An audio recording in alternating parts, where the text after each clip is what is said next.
오늘 사실은 이 내용이 가장 많이 거론이 됐던 것 같습니다.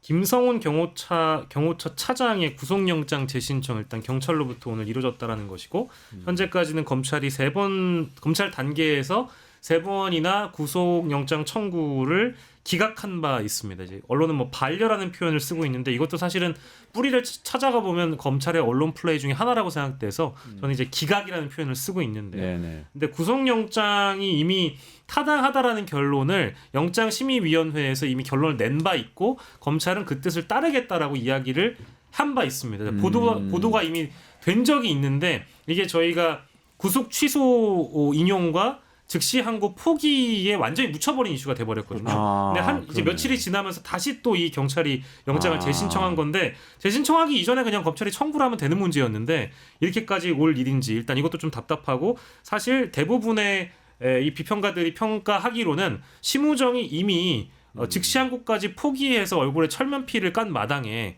이것까지 지금 청구를 하겠느냐 4번째 검찰의 영장 기각까지도 전망하는 분들이 다수입니다. 이거 진짜 이상한데요. 그러니까 다 잊고 있었는데 지금 뭐 윤석열 씨 석방 때문에 다 잊고 있었는데 이 구속영장 타당하다는 게 한참 되지 않았어요? 11일 넘게 됐죠. 예, 이미 한참 됐습니다.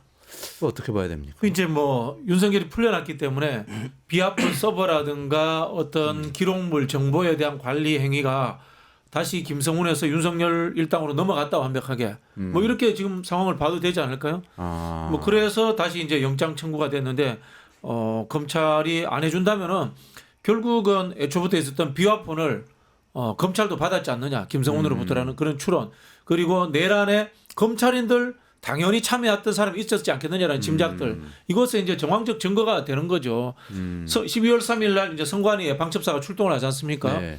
거기에서 국정원과 검찰이 올 것이다. 라는 이야기가 JTBC를 통해서 나왔습니다. 그리고 검찰 고위직 2명이 갔다라는 지금 썰도 있습니다. 그리고 방첩사와 통화했다는 것은 이미 이제 기정사실화된 상황입니다. 검찰 고위직이 방첩사와 통화했다. 총장한테 보고 안 하고 했을까요? 라는 뭐 그런 의심이 드는 거고. 그다음에 또 이 12월 4일 날입니다.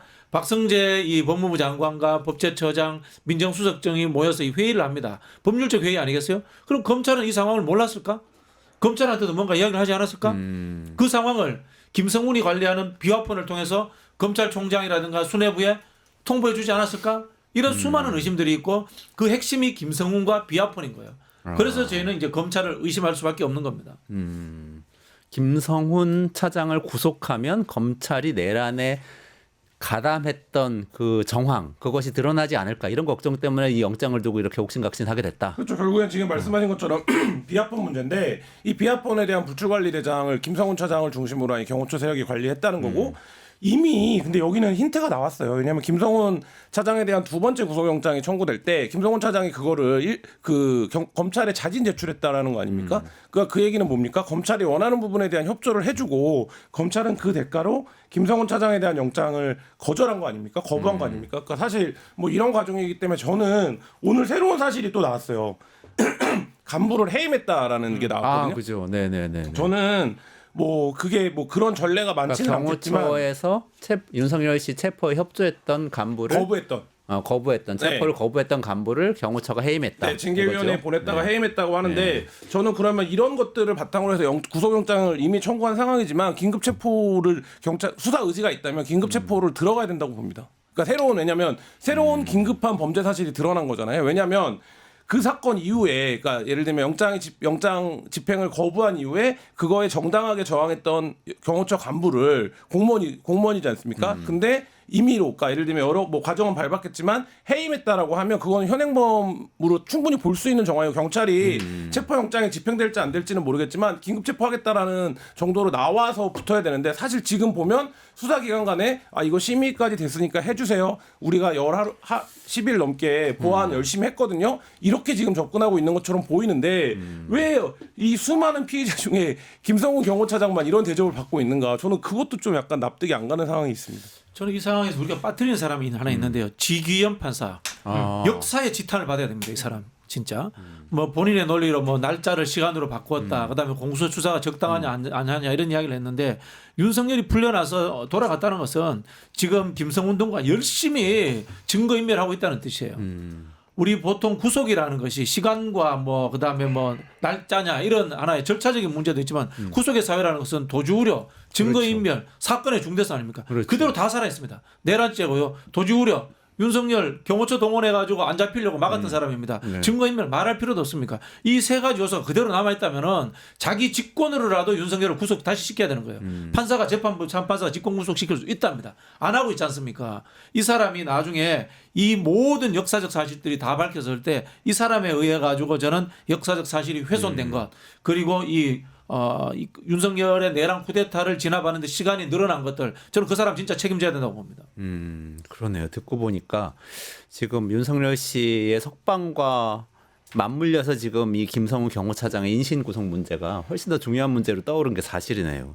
근데 지금 아까 김한 기자님이 전해주신 것처럼 김성훈 경호차장이 실제로 인사를 가지고 경호처를 장악한 뒤에 체포에 협조했던 경호처 직원들 내보내고 이런 작업을 하고 있다면 이거 진짜 한남동 관저를 윤석열 씨가 장악하고 다시 파면이 되더라도 안 나오고 경호처 직원들이 지키고 있는 이런 상황이 벌어질 가능성도 있지 않아요? 그러니까 이제 해임 결정이 지난 13일이었다라고 전해지고 있거든요. 그러니까 13일은 윤석열이 석방된 이후입니다. 그러네요. 그리고 이제 김성훈이 경호처 직원들에게 했던 이야기들이 이미 보도가 되고 있는데 뭐 대통령께 잘 말씀드려서 뭐 아무 일 없던 걸로 하겠다 뭐 이제 이런 유사한 멘트를 했다라고는 하는데 어쨌든 윤석열 선에서 김성훈에게 혹시 지시를 하여 내 체포 영장을 집행하게 만들었던 놈들은 다 처단해 뭐 이런 식으로 명령이 있지 않고서는 이제 이런 류의 결정이 내려지지 않을 수가 없다라고 저는 보고 있고요. 그리고 이 작업이라는 게 실제로 김성훈의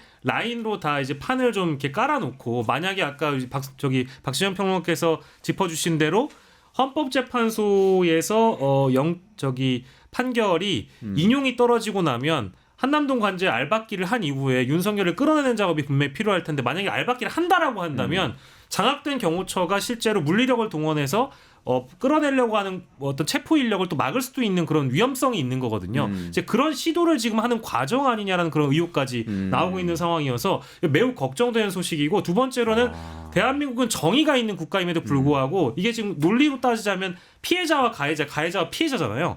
근데 학폭도 심지어 가해자는 피해자와 분리를 시켜놓는데 검찰이 영장을 계속해서 기각을 시키면서 이광우 본부장이라든지 김성훈 차장 같은 사람이 계속 구속이 안 되고 지금 복귀를 하고 있단 말이에요. 그러니까 지금 직을 유지하고 있단 말이에요. 그럼 그 안에서 벌어지고 있는 그 어떤 인권에 대한 문제를 직위원 판사가 책임을 질 것이냐, 심우정이 책임을 질 것이냐, 이건 정의가 아니거든요. 이거는 마땅히 심판 받아야 됩니다. 직위원 진짜 역사적 책임을 져야 돼요. 심우정은 뭐 제가 봤을 때는 오히려 이 피의자로서의 의혹이 있으니까 당연한 거고 여기 또 한 사람 빠질 수 없는 사람이 최상목입니다. 최상목이 권한 대행이잖아요. 그렇죠. 저는 뭐 제 추론입니다만은 최상목은 윤석열한테 협박 당하고 있다고 생각합니다. 네. 솔직히 안 그랬으면 윤석열이 야 너하고 나하고 공범이고 내가 다 이야기해 버릴 거야. 말 못 하고 있는 거예요 지금. 그런 상황 아니겠어요? 내가 너한테 이거 페이퍼 줬잖아. 그리고 너 이거 가지고 회의하고 예비비 국가 보위 회의 만들기 위해서 예비비 만드는 회의 했다면서 뭐 몇 마디면 끝인 거예요. 그런 상황에서 이제 쫄아했다고 봐요. 방금 전에 경찰이 그 구속영장을 청구를 했네요. 검찰이? 네, 경찰이. 경찰? 네. 경찰 신청을 한 거죠. 신청을. 네. 구속영장 다시 신청한 거고 검찰이 근데 안 받을 수 없는 거죠 이번에는. 어떤 상황이죠? 근데 뭐 아까 저 처음에 말씀드린 대로 이걸 검찰 단계에 일단 가져가 봐야 네 번째로 이제 뭐 상황이라는 건 영장심의위원회도 9명 중에 6명이 청구하라고 얘기를 했고 네 번째로 영장을 신청을 경찰이 해서 검찰 단계로 넘어갔지만 지금 이 검찰이 최종적으로 김성훈을 구속을 시키는 결정을 한다는 것이 과연 가능할까? 왜냐하면 심우정 검찰총장이 윤석열이라는 내란 수괴까지 실제 즉시항고를 포기하는 수준에 이르렀는데 이 뭐 네 번째 영장 청구를 기각하는 게 뭐 그리 어려운 일은 아니다라는 의견도 있는 것이죠. 당연히 해야 되는 것이지만 워낙에 비상식적인 일이 많이 나오니까요. 걱정이네요. 저는 경호처 직원들이 제일 걱정인데 그 해임된 분은 어쨌든 뭐 공식적인 징계를 통해서 해임이 된 거잖아요. 그렇죠. 근데 그렇지만 그 사유가 정당한 건가요? 정당하지 않다고 저도 보고요. 실제 이분의 주장은 국수본 관계자에게 어떤 경호처 내 보안 상황을 흘린 것이 아니라 대화 정도만 했다라는 것이고, 그리고 두 번째로는 지금 현 단계에서 바로 해임되는 것이 아니라 최상목이 사인을 해야 됩니다. 그래야 이제 해임이 종결되는 것이거든요. 근데 거기까지는 보도가 안 나왔는데 이걸 만약에 또 최상목이 사인을 한다 이러면 공범인 겁니다. 그리고 그게 굉장히 좀 해석하기 나름의 모호한 상황인 게, 당시에 경호처와 국수본이 계속 협의를 하던 상황이었어요. 근데 이분이 경호 3부장이거든요. 근데 예를 들면 각각 부장 단계에서의 협의라든지 이런 것들이 다 있고, 그러면 이 하는 과정에서 모종에 다 연결이 다 되어 있는, 연로가 연관이 되어 있는데 이분만 책임을 묻는다라는 거를 저희가 그때 보면 이 경호 일부 부장들이 자리를 그냥 지키고 있어라라고 얘기를 해서 경호동 건물에 있었다라는 거고, 그거에 대해서 김성훈이 굉장히 경로했었다라는 거거든요. 왜 말하자면 나가지 않느냐. 근데 우리가 업무를 그러니까 출근을 안 한다든지 이런 식의 이제 말하자면 행위를 하면 문제가 될 수 있으니 출근을 해서 그냥 자리를 지켜라라고 이제 지시를 했다라는 거, 그 부분들이 지금 일종의 괘씸죄 같은 것들이 걸려 있는 건데, 사실 이제 이게 내부에서 굉장한 동요가 지금 있을 겁니다. 왜냐하면 그때도 사실 경호처 직원들의 직업적 양심에 겨우 기대서 체포영장을 집행했던 건데, 그 양심을 발휘했던 사람들을 돌아오자마자 이렇게 해임한다? 이것을 또 어떻게 받아들이겠냐, 뭐 이런 부분들도 굉장히 좀 중요한 대목입니다. 그러네요. 이게 뭐 지금 우리 이 주제는 끝나가는 상황이잖아요. 개별적인 뭐 형사법적 접근이 아니라 저는 다음 정부에 가서 특별법 만들어야 된다고 생각해요. 우리가 일제강점기에서 해방되고 친일 부역자 청산 특별법 만들었는데 제대로 집행을 못했잖아요. 네네. 윤석열과 그 부역자 처벌 특별법 만들어서 네. 한 10년 동안 앞으로 이거 다 파헤쳐야 돼요. 이거 최상목뿐만이 아니라 이 경호처에서 있었던 일들, 검찰, 국정원, 저는 수없이 많은 사람들이 있었다고 보고 최소한 1000단위 이상의 사람이 저는 연루됐을 가능성이 있다고 봅니다. 왜냐하면 이게 친위 쿠데타입니다. 그렇죠. 대통령의 명령에 의해서 만들어진 쿠데타이기 때문에 명령 계통에 있던 사람들이 부득이하게 참여한 사람도 있겠지만은 또 자발적으로 더 출세하기 위해서 또 윤석열의 응공을 입었기 때문에 참여한 사람들도 있기 때문에 엄청나게 많은 사람들이 조직적으로 참여했기 때문에 저는 이거 끝까지 파헤쳐야 된다고 생각합니다. 그렇죠. 그러면 내란 범죄 처벌 특별법 같은 그렇죠, 네. 이 법이 되겠군요. 그리고 필요할 것 같습니다. 네. 다음 정부 때 꼭 같이 추진해 보시죠. 네. 뉴스토마토가 12.3 내란을 막아낸 시민영웅 1000명 찾기 프로젝트를 진행합니다. 내란을 막고 탄핵 소추를 이뤄낸 시민영웅 1000명을 찾아내 대한민국 민주주의의 역사로 기록하고 시상의 본보기로 삼음으로써 민주주의를 더 널리 확산하기 위한 프로젝트입니다. 이 과정에 직접 참여했거나 참여자를 추천해 주실 분들은 우측 제보하기 QR코드나 RMA일로 추천 및 제보해 주세요. 많은 참여 바랍니다. 뉴스토마토와 함께해 주실 분들을 기다립니다.